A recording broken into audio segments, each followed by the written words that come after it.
One of the critical things about what you do as an advocate is, as I said before, understanding what it is that you're going to advocate for. So finding the information you need to advocate for your child is really important. One of the things that I often see is that families, and this is, they find something that something new on the internet, right? And they're sure that this is going to work. And all they're doing is reading the stuff that whatever, and I'm going to, make a gross generalization, say it's some special vitamin. And they're sure that the research is demonstrating that this special vitamin is going to make a massive difference to their child. But it's really very expensive because it has to come from, I don't know, Brazil, Hong Kong, whatever. And they need funding to pay for that. And so they put a lot of energy, by the way, this is completely made up, but they put a lot of energy in advocating for that. Very quickly, anyone who looks at the research will realize that the research was done by the company that actually is marketing this stuff. So it's not credible, right? It's not credible, and your chances of getting government funding for that is very limited. So that's a sort of gross example, but it gives you, what I'm trying to say is that for many families, if you want to use your advocacy resources wisely, it's getting a better sense of what the research is telling us and where you're going to get the biggest bang for your buck. And that it is problematic in autism because our children are so diverse, and I'm sure that autism isn't the same in every child, and that what we're really seeing is behaviors. That's how it's diagnosed now. So we're seeing a set of behaviors. The actual causation for those behaviors could be genetic, it could be environmental. We actually don't know, right? But research is getting better, and probably in 10 years' time we'll have a much better idea. So sometimes what works for Jimmy does not work for Sally. And families who find that something really works for their child often want it to apply to every child. Or, in my many years of working in parent groups, will try and convince other children or other parents that this, special vitamin will work for their child too. Unless the research is there to support it, and this is also the same for various therapy innovations or types of therapy, it's hard to get a whole group of people and a government system to support a therapeutic intervention unless there's a lot of research behind it, and unless it works for a lot of children on the spectrum. So here's the challenge, right? So some of the things that you really think work for your child are going to be things that you pay for privately.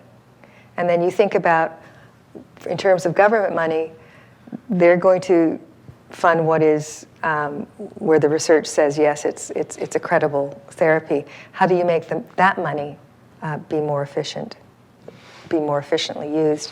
And if you're actually, looking at new research that is strong and it's impartial and it's not being promulgated by people who are making money out of it, then that's what you should be looking for, to see if you can find a group of parents who are looking at something similar. So I hope that makes sense. Because it's, again, you only have so much time. So if you're going to advocate, what I really suggest is that you learn about how to access resources and information.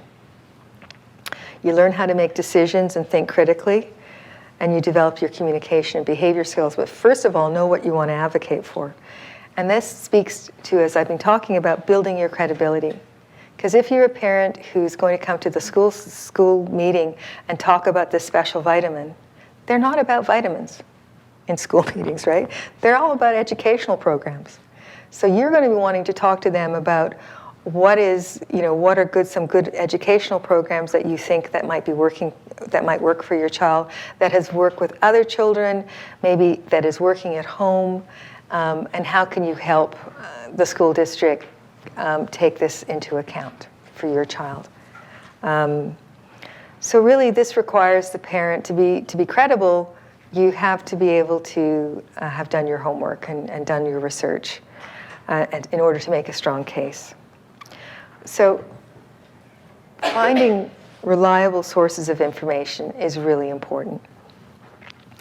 And at ACT, that's what we like to think, that we're kind of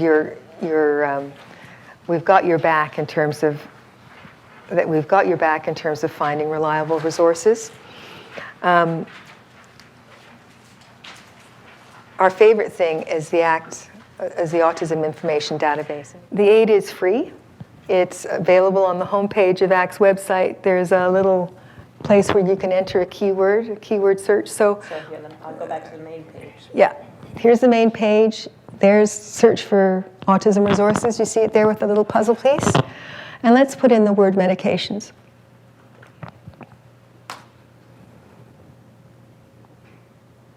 And this means this is not the RASP. So you'll also find service providers on here, but all this little box says to you is that you're not searching the RASP.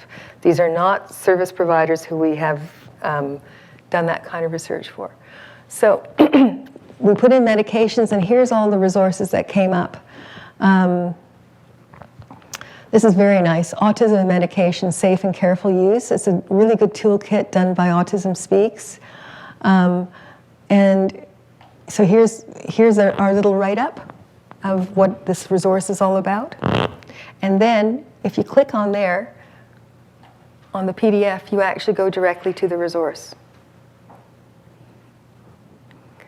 So we have about 2,000 resources right now in the aid, and we love it when you use it. So let Google go and try the aid. Deborah, do you include anything on there that parents should possibly avoid because it hasn't got a good evidence base?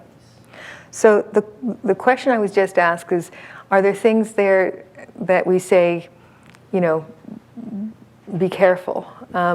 What we do is so for example, there's a lot of interest in hyperbaric chambers.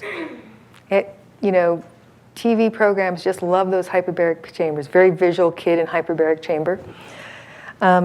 There's actually very little evidence that this is useful. It's expensive, government won't pay for it, and there's very limited evidence. So what we do is you should be able to search for hyperbaric chamber, and then, just hyperbaric should work, yeah. And if you go down, you'll find these are various resources that will help you assess whether or not hyperbaric oxygen treatment is a good use of your money, because you're not going to have government funding to use for it. So you need to be careful about your own resources, because if you're paying for one thing that isn't proven, you might not have any money left over to pay for other things that are proven. And one of the things, and I'm now going on a tangent, which I'm known for, but I think, and I don't want to tell you some of the things I spent money on when my son was young, okay? It's embarrassing. But I think that we all as parents think to ourselves, to heck with it. If there's something that's going to transform his life, that I won't have to deal with these difficult behaviors, and I won't have to go through years of therapy, give me that magic bullet, Yes, we love them for whom they are, and we really do love them for whom they are. But we also, all of families see how our children suffer, because we don't really know all the time how to help them. And we want that magic bullet. And so it's very, very tempting when someone says to you, this will work, this particular, I don't know whether it's acupuncture. I've had people come to me and say, look, we've got these inner soles for shoes. This will change how the child walks, and their behavior will change completely. Special lenses. And so all of these things are, it may be one day that we'll find that some of these things work for a very small number of children, but you always have to be careful when something says it's going to work with all kids with this diagnosis. Because the only thing we've really found that works with all kids is things like behavioral therapy, speech language pathology, occupational therapy, and they don't work equally for each kid. So that's where I'm saying is that we have to be really careful with the resources that families have, and that this particular site is important because we've done the work of checking out the website, seeing whether it's credible or not, right? Are they there? Some of the resources you'll see, there is cost to it, but that's not the primary focus of it. So that's what we want to share with you. We think it's a great resource. We also, you can tell us if you have any concerns. There's a little place that you can email us if you go down, if you open just one of the resources, it's fine. So the use or misuse of, no, if you click on the resource, and then you'll see up at the top, you can email it to somebody, you can share it with somebody, you can tweet it, and then is there a mistake? You can alert us. If you say you checked this out and suddenly, and you found that actually it wasn't credible, we want to hear about it, right? Because we make mistakes too. So I do want to just do a quick Google, but a quick search on autism. Advocacy within the aid, just to show you how many resources there are.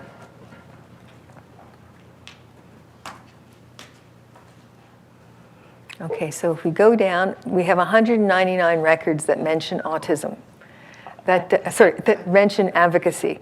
That doesn't mean that each of them are as equal to each other, but when you go through there, you'll find things that might help you in whatever issue that you have to deal with. Okay, so we've talked a bit about the Autism Information Database.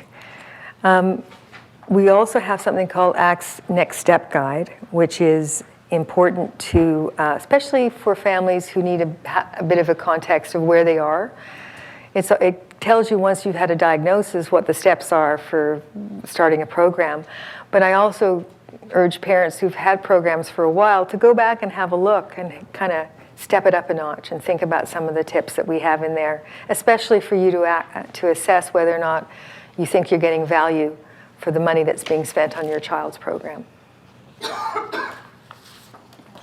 Yeah, and we have some of Nextex Guides out on the front table, and so you're very welcome, each of you, to take a look at this.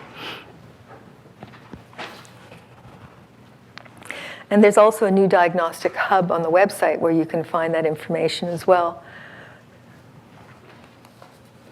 So this is what that looks like.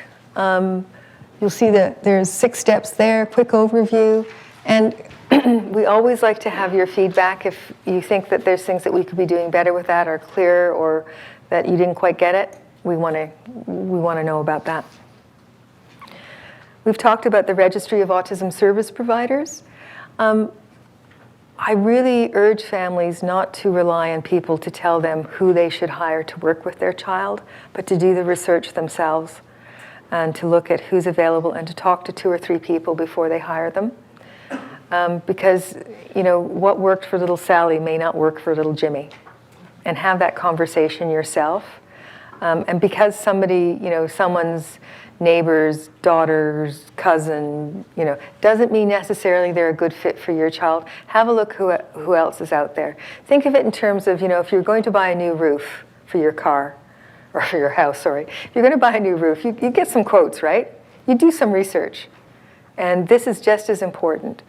And another kind of tip, I suppose, is not to rush out and hire the first person who answers the phone call, who actually follows up. That the person who will work with your family in a collaborative way is what you're looking for. And that you're going to feel supported to learn about autism yourself and how to help your child. That you're part of the team is something really important to look for. Autism videos at ACT. These are a free resource, and Amy, I want to get you up again just to show us a little bit of that. But Autism videos at ACT is something that we've developed because we can't have all these workshops all over the province all the time. So we record sort of what we think of as core fundamental workshops that we think most families are going to need at some point. So we have things like toilet training in there. We have one on puberty. We have a great one on best practices, which was done by Dr. Karen Bopp, who has her PhD in special education and is a speech-language pathologist. And she's done a very nice presentation for us. It's chunked very nicely, as all of these are. You have lots of choices. They're all chunked. They're supporting materials. You find a good bit, you can say to your husband or wife, sit down and watch this with me. You know how we've been arguing? I mean, I know that you guys never argue with your spouses over things to do with autism or their children. But for those families like myself where we have had disagreements, it's really useful to say, here's a way, not, hey, you're really wrong, and this is the professor who's going to show you that you were really wrong. It's more that, hey, I think she's onto something here. What do you think? Should we try this, right? So you won't find all of our workshops that we do online. It's when our presenters give permission for their workshops to be recorded. It's when we have enough funding to be able to afford to record and edit them, because it takes a lot of work. It's when the topic is broad enough that we think there's a lot of people who are going to be interested. So that's, all of those things have to be aligned.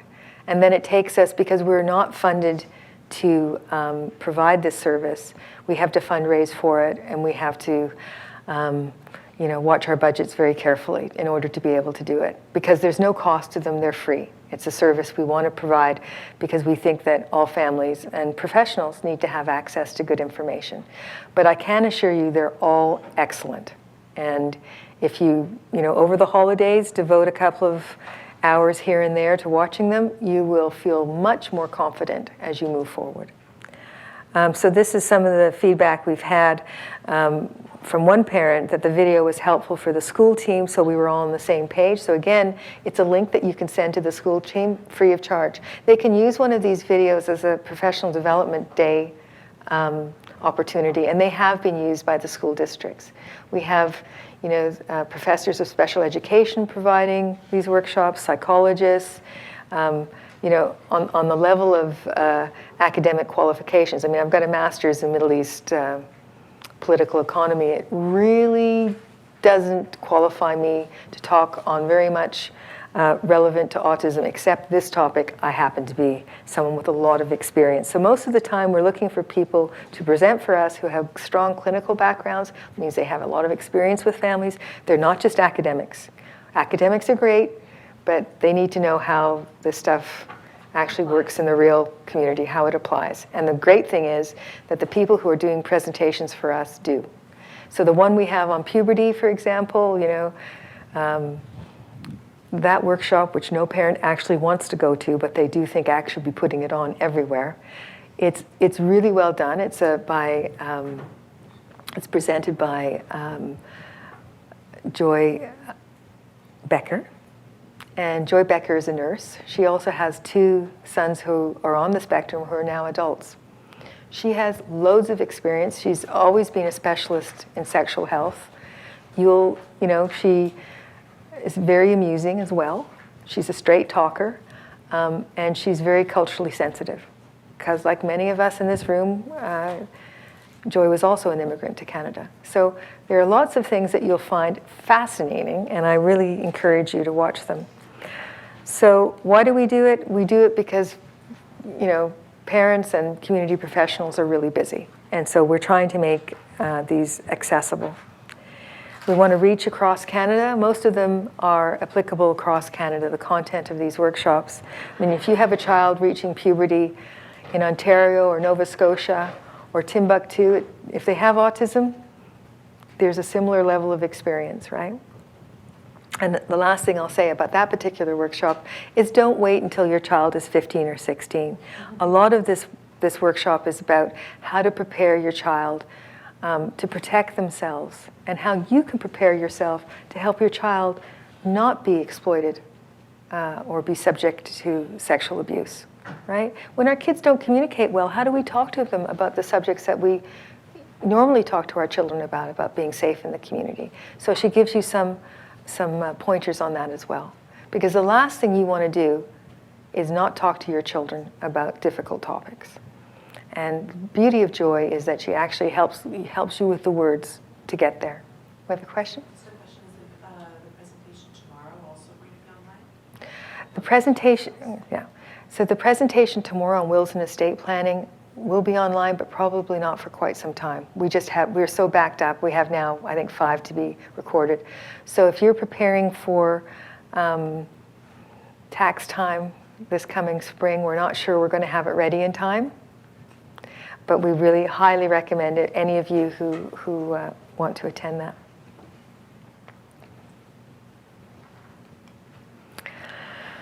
So these are the ones we've just been talking about that we added in 2015. That's Navigating Puberty and Adolescence and Best Practices in Early Intervention. And then we have, these are a list of the ones coming up in 2016 that are in your book. They're all listed there. And if we have the funding, we'd like to continue doing this. So if and if you find that these videos are helpful to you, let us know, because when we do funding applications, we would like to have some positive feedback to add to those applications. I just want to talk a little bit about ACT's Autism Manual for BC, and it's out in the front. It's 12 chapters now, and it is, sometimes online videos are great, but sometimes you want to carefully read something. And the chapters are where you'll find that we've pulled together information very concisely and as authoritatively as we can to help you look at different issues. I'm going to, in the context of this workshop, bring to your attention Chapter 7, the BC Educational System. So a lot of what we're talking about today in terms of roles and responsibilities are laid out there. And these, again, you can download them from the ACT website. They're free of charge. And Chapter 8 is the role of parent advocacy in navigating the BC school system. And you'll see the link at the bottom of the page there will take you to the part of the website that will allow you to download those. And they're all also in the aid. So if you were to search for advocacy in the aid, you would come up with Chapter 8.